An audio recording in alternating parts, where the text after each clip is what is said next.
Hello, my dear children. A warm good morning to all.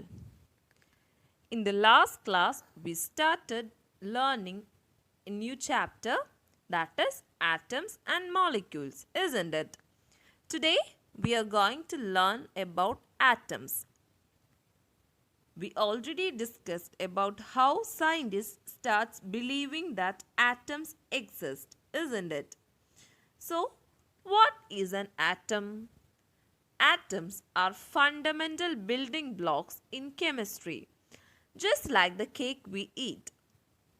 Matter itself is a collection of different types of particles or atoms. Scientists have discovered around 118 atoms which we call as elements. We will learn about these elements in detail later. Okay? So, everything that we see around us and that we don't are all made up of atoms. But a single atom is very small. It is impossible to see it with our naked eyes. So, how big are these atoms? Atoms are so small, smaller than anything that we can imagine. More than millions of atoms, when stacked, would make a layer barely as thick as a thin sheet of paper. Do you know what is the radius of this atom? The radius of atom is 1 by 10 raised to 9 meter or 10 raised to minus 9 meters, or we can say that it is equal to 1 nanometer. Do you know what is the amount of this 1 nanometer? That is 0.0000901 meter. This so small is our atom. Okay, since atoms are so small, we might think, why do we care about them, right? Even though these atoms are so small, everything in our entire world is made up of them, right? So, they are constantly affecting whatever we do.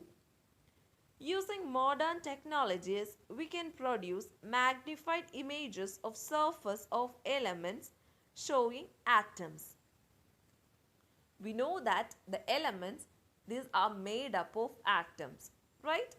So, there are about 118 elements discovered so far. So, it is difficult to study the names of all these elements, right? But we can represent these elements by using unique symbols.